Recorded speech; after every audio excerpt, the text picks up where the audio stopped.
네, 실시간 재난안전 정보 안내 방송 재난안전 119 안전 토크 시간입니다. 오늘은 KBS 재난방송 전문위원이신 이영주 경일대 소방방재학부 교수와 함께 하겠습니다. 어서 오십시오. 예, 안녕하십니까. 안녕하세요. 자, 오늘 차량 화재에 대해서 한번 저희가 좀 집중적으로 알아보도록 하겠습니다. 승용차나 이제 트럭 같은데 화재가 많이 발생하는데 이게 매년 늘고 있다고 하던데 실제로 그렇습니까? 예, 맞습니다. 실제로 우리가 많이 이제 화재들이 많이 발생한다고 생각을 하는데요. 그 중에서도 이제 건축물 이외에서 많이 발생하는 것 중에 하나가 이제 차량 화재입니다. 최근에는 뭐 전기차 화재 이런 것들 때문에 많은 분들이 전기차가 위험하구나 이렇게 생각하시지만 전기차 말고도 다른 내연기관의 차량 이런 데서도 화재가 굉장히 많이 발생하는데요. 수치로 본다 그러면 1년에 우리나라에서 발생하는 전체 화재의 건수가 약 한 3만 8천 건에서 한 4만 건 정도 되거든요. 3만 8천에서 4만 건. 예, 그 중에서 차량 화재가 약 한 10% 정도, 그러니까 약 한 3,800건에서 한 4천 건 정도가 꾸준히 발생을 하고 있다. 이렇게 보시면 차에서 굉장히 화재가 많이 발생하는구나 이렇게 좀 이해하실 수가 있는데요. 예. 최근 3년 동안 차량에서 발생한 화재를 보면은 약 한 11,300여 건이 발생을 해서 하루로 치면 매일 한 11건 정도가 차량에서 화재가 매일 발생하고 11건이 발생한다. 예, 맞습니다. 그 정도로 발생을 하고 있고요. 또 최근 3년 동안 차량 화재로 사망하신 분만 해도 사실은 한 100여 명 넘게, 그래서 매년 한 27명에서 한 30명 정도가 사망을 하시는 것으로 이렇게 집계가 되고 있습니다. 왜 이렇게 늘어나는 거예요? 예, 실제로 이제 차량 화재 원인들은 굉장히 여러 가지가 있는데 약간 이제 건축물의 화재랑은 조금 차이가 있는 부분들이 있습니다. 건축물의 화재 같은 경우는 부주의에 의한 사람이 제대로 화기를 관리하지 못해서 발생하는 화재가 대략 한 50% 정도가 되고요. 그 다음이 이제 전기적인 요인에 의한 화재가 한 20%에서 25% 정도 되는데 차량 화재 같은 경우는 굉장히 독특하게도 기계적 결함, 한마디로 엔진 과열이라거나 또 구동부의 어떤 불량이라거나 이런 것들로 인해서 발생하는 원인들이 대략 한 30% 정도. 그래서 가장 많은 30%는 차량의 구조적인 결함. 예, 그러니까 기계적인 결함. 기계적인 결함. 엔진 과열이나 구동부나 이런 것들에서 발생하는 이런 부분들이 이제 가장 높게 차지를 하고 있고요. 그 다음이 이제 전기적인 요인. 왜냐하면 차량에 배터리도 들어가고 그렇죠. 또 여기에 배선들도 들어가다 보니까 이런 것들이 오래 사용하거나 혹은 또 이런 데 결함이 있는 경우에 전기적인 요인에서 발생하는 경우가 약 한 25% 정도 됩니다. 그러니까 이 두 가지 요인이 이제 가장 큰 원인이고요. 그 다음으로는 부주의에 의한 화재도 약 한 16% 정도 되는데요. 차량에서 담배를 피신다거나 또 차량에서 뭔가 화기를 사용하면서 잘못 사용하다 보니까 불이 붙는 경우 이런 경우가 이제 부주의에 해당하게 됩니다. 또 하나 좀 특이하게 좀 확인하실 것, 중요하게 확인하실 것들은 뭐냐면 교통사고가 발생해서 화재로 이어지는 경우들도 약 9% 정도의 원인을 차지하고 있거든요. 그러니까 화재가 발생하기 전에 교통사고가 난다 하더라도 이게 화재로 이어질 수 있구나라고 하는 부분들도 항상 경각심을 가지셔야 될 필요가 있겠습니다.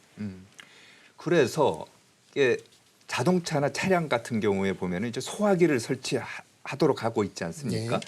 근데 이거 보면 지금까지 소방청에서는 7인승 승용차에 대해서는 이제 설치를 해라.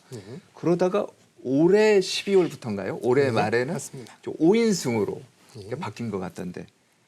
그 확대한 이유 뭐 특별한 거 있습니까? 네, 기본적으로 이제 지금 쭉 설명드린 것처럼 차량 화재들이 계속 이제 빈발하고 있고 또 차량들은 또 더 줄어들지 않고 계속 이제 대수들은 늘어나거든요. 또 오래 타는 이런 기기다 보니까 오히려 이제 화재 위험성이 높다라는 측면에서 이런 소화기 설치 의무를 부여를 하고 있었는데요. 제가 좀 달라진 부분들은 뭐냐면 이전에도 7인승 이상 자동차에는 소화기 설치 의무가 이미 부여돼 있었습니다. 다만 이제 승용 차량의 화재가 많아짐으로써 사실 이제 2021년 11월부터 그 당시 이제 입법으로 소화기 설치의 의무 차량을 7인승에서 5인승 승용차까지 확대 의무화하는 방안들을 법안으로 개정을 했는데요. 다만 이제 그 당시에 이런 것들을 바로 시행하기보다는 한 3년 정도 유예 기간들을 뒀고요. 이게 이제 올해 12월에 이제 시행이 되는 그 시점입니다. 그리고 5인승 차량 같은 경우는 뭐 일반 많이 보이게 되는데 네. 실제로 5인승 차량 같은 경우에서도 화재가 많이 발생한다 이 말씀이신가요? 예, 그 당시 이제 2019년도에 소방청과 그냥 국민권익위원회에서 자동차 화재 안전 관리 방안에 대한 부분들을 발표를 했고 그 내용 중에 차량용 소화기 확대 이 부분을 이제 5인승으로 확대하는 내용들이 거기에 담겼었거든요. 그때 이제 그런 그 확대에 대한 어떤 근거로서 제시를 했던 것들이 5인승 승용차의 화재 발생 비율이 47.1%로 가장 많았다. 그리고 굉장히 많은 비중을 차지하고 있다라는 것들을 이제 근거로 제시를 했었는데요. 사실 이제 그 당시에도 약간 좀 이제 이런 통계에 대한 좀 논란은 좀 있었습니다. 그 당시에 제시한 통계 숫자가 5인승 차량이 한정된 게 아니라 10인승 차량으로 이런 부분들 10인승 이하의 차량의 화재 통계다라는 의견들도 있었고 또 실제로 또 소화기를 설치해서 과연 얼마 정도 화재가 이제 줄어드는지에 대한 부분들도 사실 정확하게 제시되지는 않아서 약간의 논란은 있었습니다만 어쨌든 우리나라에서 가장 많은 비중을 차지하고 있는 차량이 5인승 차량이기 때문에 그리고 그렇죠. 또 7인승 이상 같은 경우는 이전에도 이미 의무가 있었기 때문에 아마도 5인승 정도면 가장 많이 또 그리고 대부분의 차량들이 이런 소화기 설치 의무를 부여하게 된다라는 측면에서 5인승으로 제한을 한 것으로 이렇게 보입니다. 아마 이제 이렇게 소화기가 보급이 된 이후에 또 이제 이 5인승 이상의 이제 의무가 부여가 된 이후에 정말 화재가 또 줄어드는지 이런 것들을 봐서 전 차량으로 확대하는지의 여부는 그때 이제 좀 더 검토를 해볼 필요는 있다 생각이 됩니다. 차량에 이제 갖춰야 되는 소화기, 예. 뭐 규격이라든지 뭐 이런 게 있나요? 어떤 예. 소화기를 차량에 실어야 되는 거예요? 예, 맞습니다. 사실 소화기라고 하는 것들이 단지 이제 불을 끌 수 있으면 다 소화기를 놓으면 좋은 거 아니냐 이렇게 생각하시겠지만 공간별로도 또 그리고 또 이제 차량에도 마찬가지로 거기서 발생할 수 있는 화재를 진압할 수 있는 적정한 능력 단위를 갖추는 것들이 굉장히 중요합니다. 기본적으로 소화기 같은 경우는 차량용이든 아니면 일반용이든 간에 형식 승인이라고 해서 이 소방 제품의 어떤 이제 내구성이라든지 또 성능이나 기능에 대한 부분들을 이제 이 시험을 통해서 인정을 받아야 되는 상황인데요. 그런 내용들은 사실 이제 부품의 변형이라든지 또 이탈이라든지 또 이런 것들이 정상 작동하는지에 대한 여부 또 성능 등에 대한 확인들이 이루어지게 됩니다. 그렇기 때문에 차량용 소화기인 경우에 이게 차량 겸용이라고 하는 것들을 정확하게 표시가 되어 있는지도 확인을 하셔야 되겠고요. 아, 그러면 일반 가정 아파트에 이제 입구 같은 데 놓아 있는 소화기가 또 있고요. 예. 건물에. 예. 차량에 놓는 또 소화기가 그 종류가 다르다 이 말씀이신가요? 종류는 다르다기보다는 능력 단위가 좀 다를 수 있는데요. 대부분 일반용 소화기는 차량용에도 다 적응성이 있기 때문에 아마도 사용하시는 거는 크게 문제는 없을 겁니다. 다만 이제 일반용 소화기 같은 경우는 건물에서 불이 났을 때 소화나 진압을 위해서 더 능력 단위가 더 크기 때문에 그렇죠. 부피도 더 크고 아마 이제 항상 차량 내에 하고 다니시면서 사용하시긴 좀 어려움이 있어서 차량에 맞는 능력 단위 그러니까 대략 한 1단위 정도 되거든요. 여기 이제 화면에 나오는 것처럼 네. 승용차에 비치해야 되는 것들은 분말 소화기인 경우에 약 능력 단위를 1단위 정도 이렇게 이제 이상으로 확보를 하면 되는데요. 네. 저 능력 단위라고 하는 것들은 소화기로 끌 수 있는 불의 크기 어느 정도의 진압력이 있느냐라고 하는 것들을 정해놓은 겁니다. 그래서 대략 조금 설명드리면 나무 강목을 한 70cm 정도짜리의 강목을 한 60개 정도, 90개 정도 쌓아가지고 불을 붙인 다음에 이걸 진압할 수 있으면 1단위의 능력을 갖춘 소화기로 봅니다. 그렇기 네. 때문에 최소한 그 정도의 어떤 성능들을 갖춘 소화기라면 사용하시는데 크게 문제는 없을 거고요. 그래서 꼭 보셔야 되는 것들은 이렇게 능력 단위가 지금 법에서 정하고 있는 소화기의 기준에 맞는지 그리고 또 하나는 이미 소화기를 비치하고 다니신다 하더라도요. 소화기의 교체 연한, 내구 연한은 10년이거든요. 그러니까 만약에 10년이 넘은 소화기 같은 경우는 교체를 해주셔야 됩니다. 그럼 저기 이제 보면은 이런 게 있어요. 위치. 예. 이게 어디다가 그러면 차량 소화기를 놓아야 되느냐? 네. 그래서 위치 같은 경우는 사실은 사용하기 쉬운 곳에다가 설치를 해라라고 이제 비치를 하라라고 되어 있는데 이게 사용하기 쉬운 곳이 어디냐라는 것들이 좀 어렵잖아요. 그렇죠. 네, 사실은 제일 좋은 거는 불이 났을 때 그 상황을 알고 손을 뻗어서 바로 소화기를 사용할 수 있는 위치가 가장 좋은 위치거든요. 그래서 가장 좋은 위치라고 하면 운전석 주변 혹은 또 운전 보조석 주변 이 주변에 비치를 하는 것이 가장 좋겠고요. 혹시라도 이런 것들이 좀 불편하다면 운전석 의자의 뒤쪽 부분이라든지 이렇게 해서 위치를 정확하게 빨리 사용할 수 있는 것들이 가장 좋은 위치라고 하겠습니다. 다만 이제 이런 것들을 차량 내에서 걸리적거리고 불편하다 생각하시니까 대부분은 이제 트렁크 깊숙한 쪽에 그러니까요. 제가 말씀드린 게 그런 건데 예. 이게 보기도 싫고 그러니까 네, 아예 맞습니다. 뒷트렁크에다가 집어넣었다가 네. 근데 차량에 화재가 났을 때 뒷트렁크 문 열고 또 꺼내고 굉장히 불편할 거 아니에요. 네, 맞습니다. 사실은 소화기가 있다 하더라도 불을 끌 수 있는 건 막 불이 발생했을 때 즉시적으로 껐을 때 1차 진압에 대한 어떤 그렇죠. 효과성이지 어느 정도 화재가 커진 다음에는 상당히 끄기가 어렵거든요. 그렇기 때문에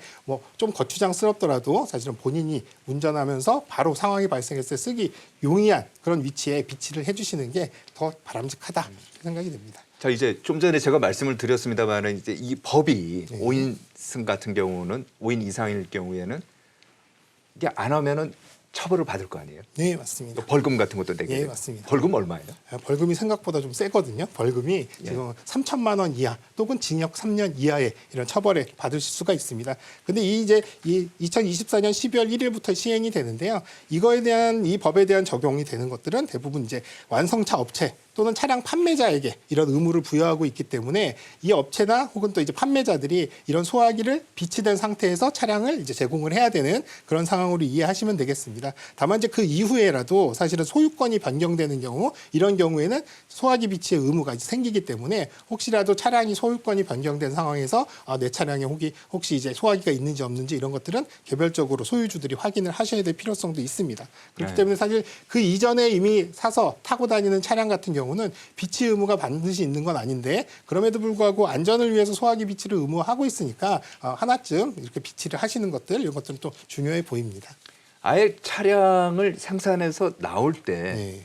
우리가 이제 그 삼각대라고 네, 하니까 맞습니다. 이제 뭐 긴급 구조하고 할 때 고장이 네. 나거나 할 때 네. 이제 놓는 것처럼 소화기를 그냥 설치를 해도 좋지 않을까요? 네, 그러면? 아마도 이제 이게 시행이 되면 약간 어떤 식으로 이제 이 제조사가 이런 소화기를 비치해서 판매를 할까 또 제공을 할까 하는 부분은 방법은 좀 차이는 있을 것 같습니다. 이를테면 기존에 완성된 차량에다가 소화기를 그냥 기존의 소화기를 이제 제공해드려서 보관하고 다니시라 이렇게 하는 방법이 있을 거고요.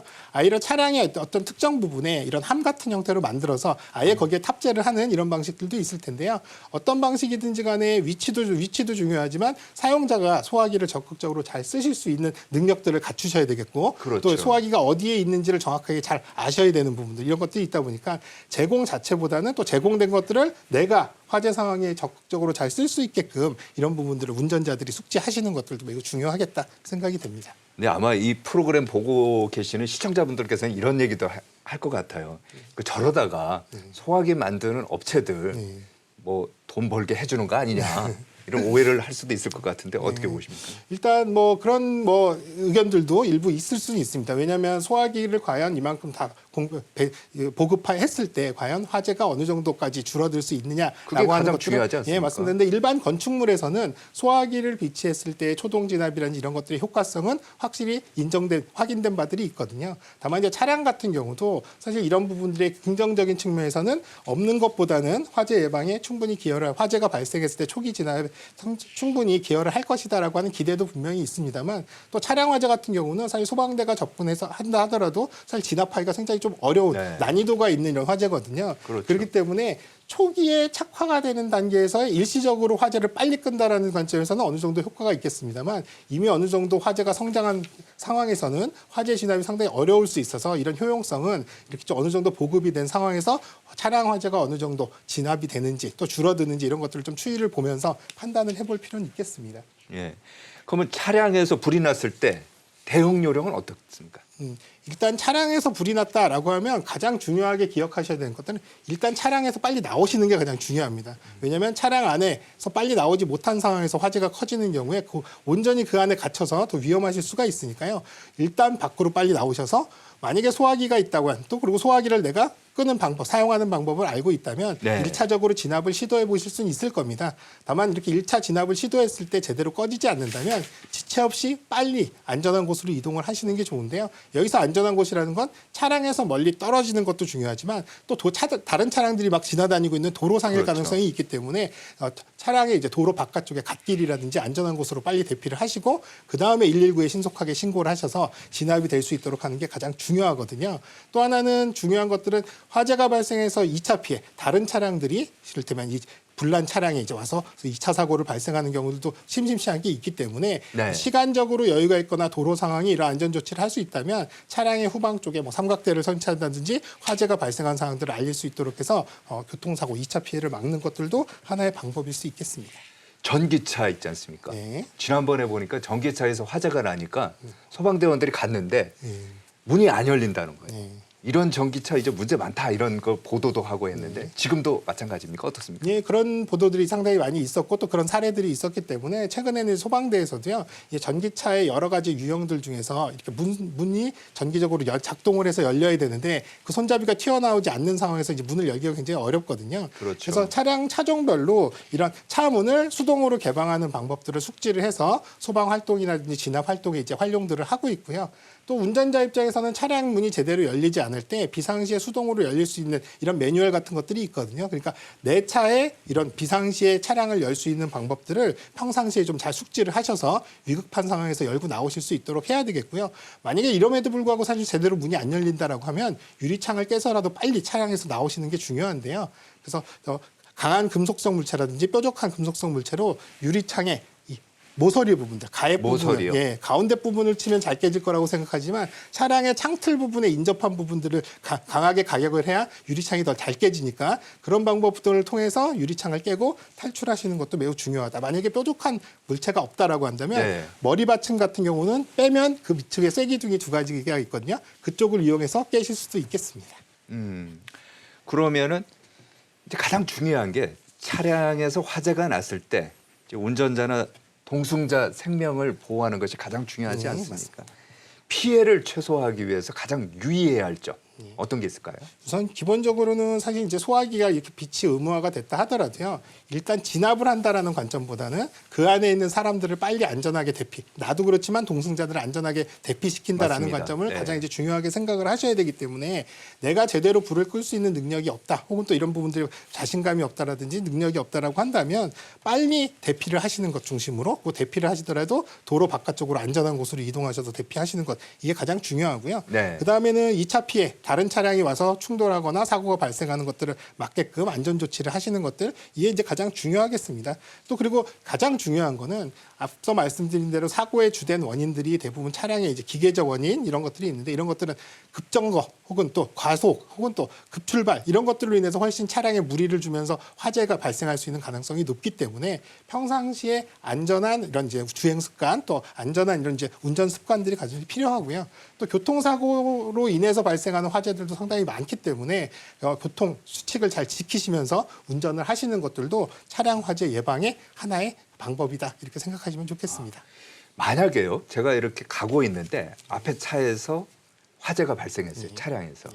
이런 때는 저는 어떻게 도와줘야 됩니까? 이럴 때는 사실은 가장 중요한 건 화재가 발생했다 싶어서 많은 분들이 급하게 정지를 하시게 되는데요. 네. 이런 경우에는 내가 멈추면서 뒤에서 따라오는 차가 빨리 반응을 못했을 경우에 내 차와 교통사고가 발생할 수가 있거든요. 네. 이럴 경우에는 멈추실 때 깜빡이 등을 켜시고 네. 서행을 하면서 차량을 정차를 시키시는 게 좋겠고요. 그 다음에 조치는 물론 차량의 긴박한 상황에서 요 구조자가 있는 경우에 혹은 또 내 차에 있는 소화기를 가지고 소화 진압을 시도할 수도 있겠습니다만, 어느 정도 화재가 커진 상황이라면 그 차보다는 뒤쪽에 후속적으로 오는 차량들이 2차 피해, 자동차 교통사고라는 이런 것들이 발생하지 않도록 후방에 있는 차량들한테 이런 부분들의 화재가 발생한 상황들을 알릴 수 있게끔 하는 조치들이 오히려 훨씬 더 안전하실 수 있겠습니다.